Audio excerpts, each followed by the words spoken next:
Today on the Happy House, presented by Creative Kid Stuff, we're learning about weather and how to teach kids about weather. We're also going to do a very fun experiment. The water vapor is still going around in the side. It's going to glob onto the soot. So if we just wait a few seconds, we're going to have a cloud. And then I'm teaching Alexis how to make 2 delicious sauces. They're easier than you think. Stay tuned. Hi, I'm Happy. I learned early on things are much easier with a little help. I also have a few tricks of my own to share. It's go time, people. Welcome to the Happy House, presented by Creative Kid Stuff. I'm at the park today with meteorologist Belinda Jensen and Chandler, and we are going to learn a little bit about weather, do some experiments, but you're not only a meteorologist, you are now an author, right? I am, yeah. The author part is kind of new. The meteorology part is about 25 years old, so. I always depend on you to let me know if it's going to be sunny or rainy. Yeah, well, we're lucky because it was raining like a couple of hours ago, and now it's breezy, so it's a beautiful day here in the park. It's so great. So tell me what inspired you to write the books. They're adorable. How did this all come to be? I've been talking to students, to kids, for my whole career, starting in Salt Lake City and Minneapolis for the last 23 years. When I spoke to kids, there were a few stories that really stood out. There was one story about Joe the raindrop becoming a hailstone, and I would talk about how Joe the raindrop went on this roller coaster up in these high towering cumulus clouds and became a hailstone, and it just stuck. And it was so funny. My husband and I were at dinner, and here comes this 20-year-old gentleman who was serving us, and he came over. He's like, "I just want to let you know that I still remember Joe the raindrop becoming a hailstone." I'm like, "How do you remember this?" So these stories stuck. So after years and years of telling the stories that really tell the tale of weather, I decided to write them down. And so it ended up being these 6 books, which is fun. These are all stories that really the kids liked. The main character is Belle the Weather Girl. She's 8. And then Dylan is her cousin. And then Stormy is her dog, this is Stormy right here, a Bernese Mountain Dog. And so what I have found in my career of being a meteorologist is that I have tons and tons of parents call me, and they're one of 2 things. Their child is enthralled by the weather and will not put the radar down, and they want to know more, or they're very afraid. They're anxious. Every time, you get the dark clouds, you hear the thunder, they really do freak out. So these books are twofold. Any kid that likes the weather will love the books, but other kids who are anxious about the weather, once they understand it, they're not so anxious. And I have a daughter who is your age, and she is very afraid of the weather too. So I was living and breathing it at home. And I have a dog that's a lot bigger than this dog named Keena. This is Stormy. And the dog is really afraid too. So that's why I put the dog in the books, because a lot of kids have dogs that are afraid too, and that makes them even anxious. There's a line in the book is that once you understand it, it will not nearly be as fearful or scary. Right. And that's the nuts and bolts of weather, really explain to kids that if you can read the clues in the clouds, you know what the weather is going to be. And so once you understand the clues, then you'll have more information. Yep. And then you won't nearly be afraid. So you're not afraid of weather, right? So do you have a couple questions sort of that you want to ask Belinda? How does lightning, what makes it happen? That's funny you asked that. This is probably my most popular book. This is a thunderstorm book. And this book happens at night, and they're having a sleepover because of course there's always thunderstorms at night, right? To freak kids out in the summertime. And so this book explains exactly what you're asking. So the bottom line is, when lightning comes down from these towering cumulus clouds, because there's lots of electricity in the clouds, the lightning actually is hotter than the surface of the sun. Did you know that? I think I knew that. So it's over 56,000 degrees. Of course, the thermometers never made it through, testing it. But basically, so the lightning comes down, and the air around the lightning can't handle heating up so fast. So the air around that really hot lightning bolt actually separates. And then when the lightning bolt goes away, because it's just a split second, the invisible air molecules come back together. And the sound of the moving air is actually what makes thunder. So lightning and thunder happen at the same time, but light moves 5 times faster than sound. So you see the lightning and then you hear the thunder. And in this book, you actually using a little game called the thunder count game, you actually figure out How many miles away? it is and if it's coming closer or moving away. So if you want to, you know, think, how does moving air make sound, right? So if you take a paper bag and you blow it up, so now if we pop this, we're going to hear the breaking of the bag, right? Yeah. But it's actually going to be a lot louder than that. You want to pop this for me? So put your hands together and just go boom like that. Oh, you almost got it. Let's do it one more time. So the air that's coming out of this bag is actually going to make a lot of noise. Yeah, I failed. Did you? Oh, you did pop the bag. Yeah. So if you pop this bag really loud, it goes boom, right? Yeah, it goes. Right. And the air coming out of the bag actually makes noise. So the moving air makes a lot of noise. So that's really what thunder and lightning is all about. But the line that you should remember is, when thunder roars, go indoors. And you have to remember that, because if, you know, nothing to fool around with lightning being hotter than the surface of the sun. So you want to make sure when you hear it, even if it's like this and it's nice, but you hear some rumbling thunder, you need to head indoors. Inside. Yep, because it can, you know, it can really mess you up. That is good advice. We are going to take a break, and then after we come back, do some fun experiments. Yeah, we're going to make a cloud. Oh, How about that? make a cloud? Yeah. All right, I can't wait.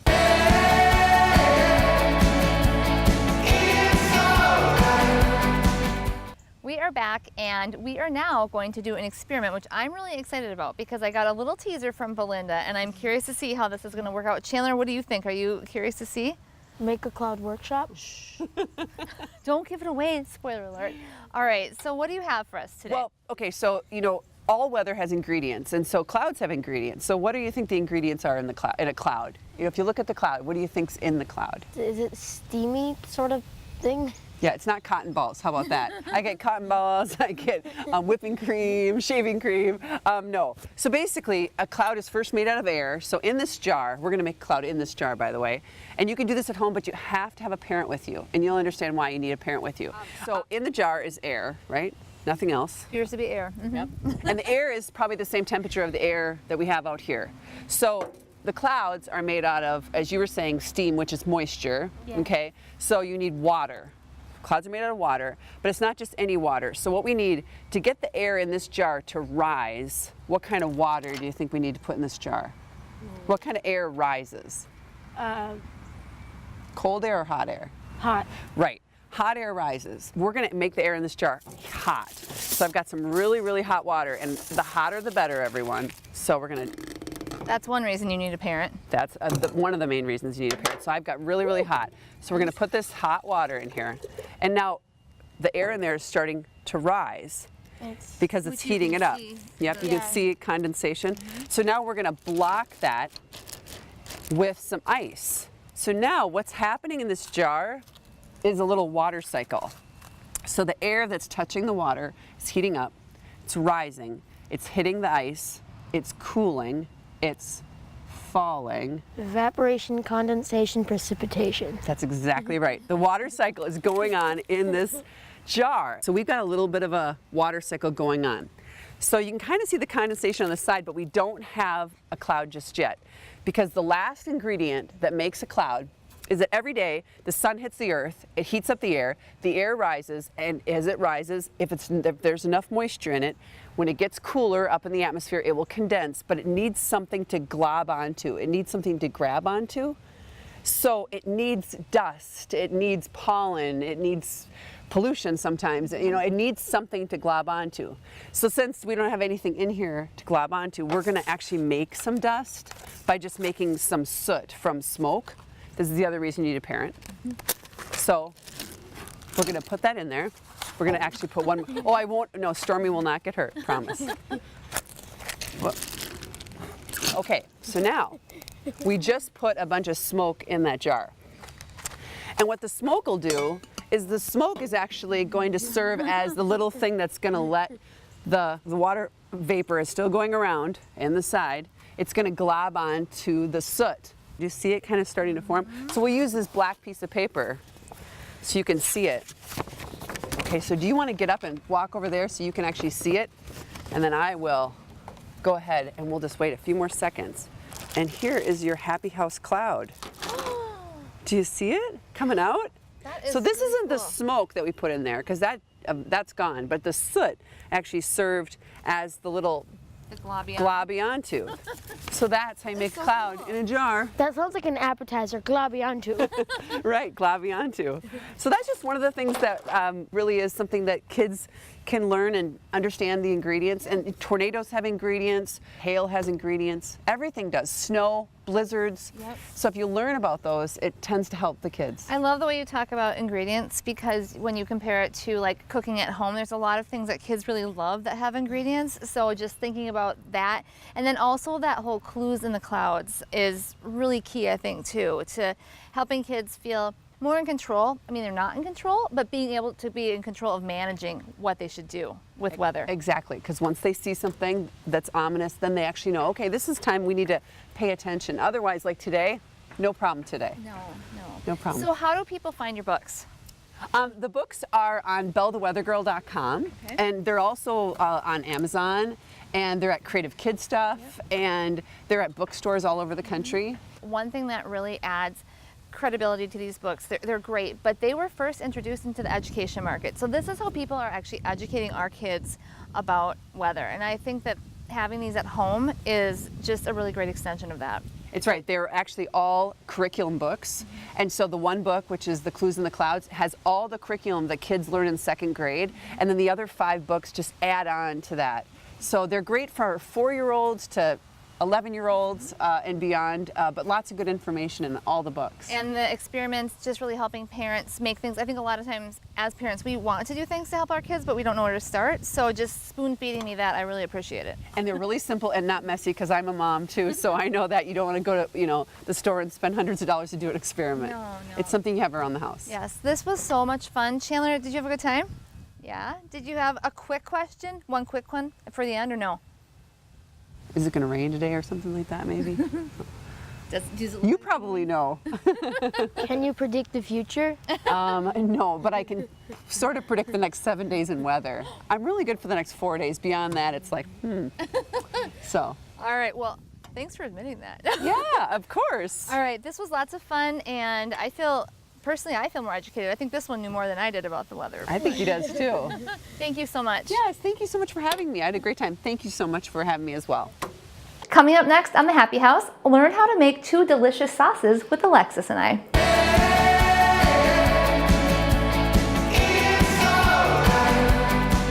Some people are intimidated by making sauces. I was actually one of those people, but then investigated and figured out how to make sauces very easily. Alexis, you don't cook all that much. No, I'm intimidated. Okay. Yep. Okay. So I'm with Alexis Thompson, and I am going to teach her how to make pesto and Alfredo sauce. I think Alfredo sauce might be the more intimidating one because of how people think you might burn it or something like that. But it's very easy. It's very easy.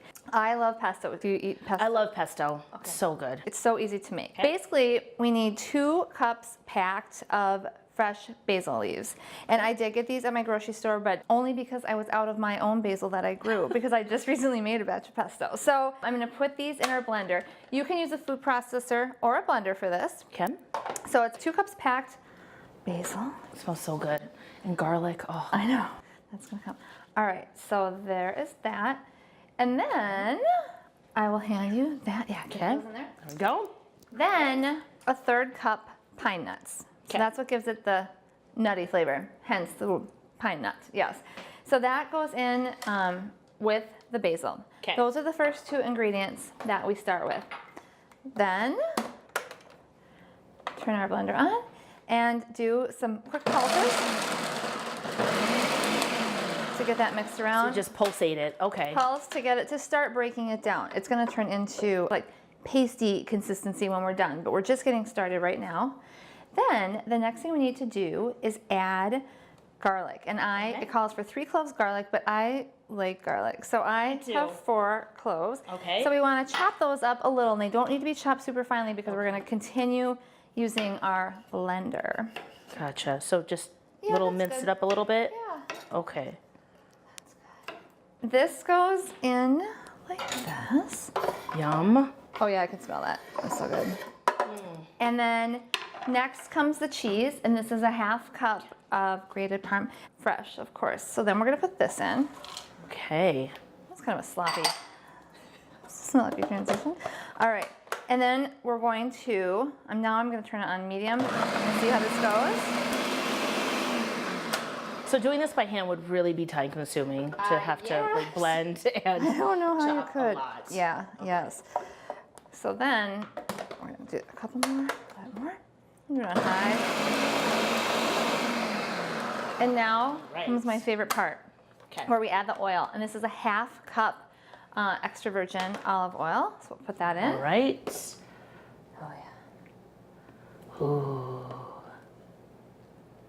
All right.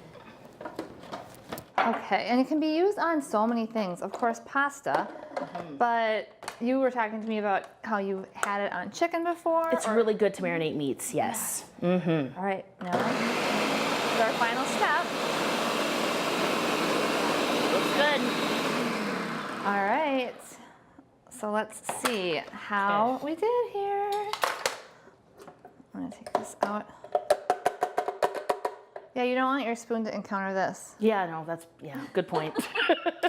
All right, so let's take a peek. So you want it pretty thick, yep. Yep, it's pretty, you don't want it runny. I mean, I guess it's personal preference, but I find that this is great because when you're talking about doing marinades, it's just nice to be able to spread it and then it doesn't waste, because it's not, if you do buy basil, it's a little bit more expensive to buy it fresh like this. So I think using as much as possible. And So this is the consistency you want. so it seems thick, but when you toss this with pasta, especially when you add Alfredo sauce, it's going to spread out. So we're gonna learn how to make Alfredo sauce now. Yum. Okay. Alexis, we're moving on to our next sauce, Alfredo sauce. Okay. And it's really simple to make. What we need is a 1/4 cup butter, which I have here, or a stick of butter. Okay. And we're gonna put that in our pan and just start moving it around until the butter is completely melted. This recipe calls for medium heat. Sometimes I like to start a little bit lower just so the last thing I want is browned butter in my Alfredo sauce. So I'm gonna turn it up just a little bit. Okay, our butter is melted. So now this is 1 cup heavy whipping cream. This is a low-cal sauce. Right. Calories don't count. No, when it's this good. So I should be moving, right? Okay. All right. Keep whisking away. All right. And we're gonna bring this to a small simmer. I might turn up the heat just a little bit. And kind of be in this stage for like 5 minutes probably, or until we see it really start to come together. Okay. Then And you have to constantly keep whisking. Yeah, I mean, Okay. you can give it a little break, but you have to watch. I like to watch it. All right, so we've been whisking this for like 5 minutes over the heat, and I bumped it up slightly because I want to get, as I said, I want to get a little bit of a bubble to it. Okay. And you can see now that the butter has mixed with the cream, where at first they were separated. So I'm gonna go ahead and add a little bit of garlic, and this is at people's discretion. I like garlic, so we can whisk that in there. Okay. And now the fun part, which is I'm gonna start adding this Parmesan cheese. Again, freshly grated.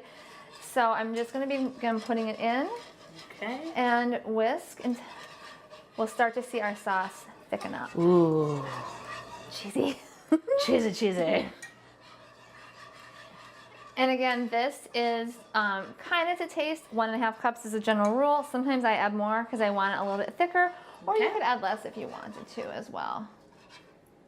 So there's that. How is this going to work with the pesto that we made? So what I like to do is use these two sauces together. And when I say that, I don't mix them together. What I'll do is make my pasta dish and stir the Alfredo sauce into the pasta noodles. And then I will put like a dollop of the pesto on top and mix that in as well. So it's a combo and it tastes really delicious. Oh yeah, it's almost done. All right, it's getting there. Yep, it's thickening up for sure. And then it's best to, a lot of times I'll just make this right before dinner and we can just eat it then right away. But it's really important to get it out of the pan pretty quickly if you're not going to use it right away. And you could certainly then warm it up over low heat later. But obviously stick it in the fridge if it's going to be a little bit later. But this is the kind of thing that unless you're cooking for your family, it might be nice if you're serving it to guests to make a head so you're not tethered to your stove. So, How many servings is this about? you know, this is probably, I would say, you're gonna get 6 to 8 servings onto this, and it doesn't look like much, but it's very, very yeah, I rich. was gonna say this might be good for me. All right, I think All right. we're good. Let me see it. Let me check it out. Okay. Oh yes, oh, that looks perfect. All right. And we talked about jarred Alfredo sauce. What I love about this sauce is it's a lot thinner than that. Have you ever bought that and then you take it out and it's just like glop, right? Yes. So this was pretty easy. Again, it's a little bit of a commitment to stand next to the stove, but It's not worth it. hard. It's worth it. And then I like to garnish with a little fresh parsley on top. So it makes a beautiful dish. Add chicken, or you can even do it without meat too. So Yum. one trick I want to talk about with the pesto that I had forgotten about. Do you want to reach in my freezer and look for a flat green pack? Maybe. Yes. So How cool. what I love about the pesto we made earlier is probably about 4 servings, because again, a little goes a long way. So I then bag up the rest of my pesto, because you don't eat it like every day. I mean, it's sort of a special treat. yeah. And then flatten it out and put it in my freezer, and it takes up no room at all. And I can pull this out, and within minutes, it's going to be softened up. So Cool. easy breezy. Awesome. Thank you. When I make this at home, it's easier than you think. Yeah, it is. And delicious.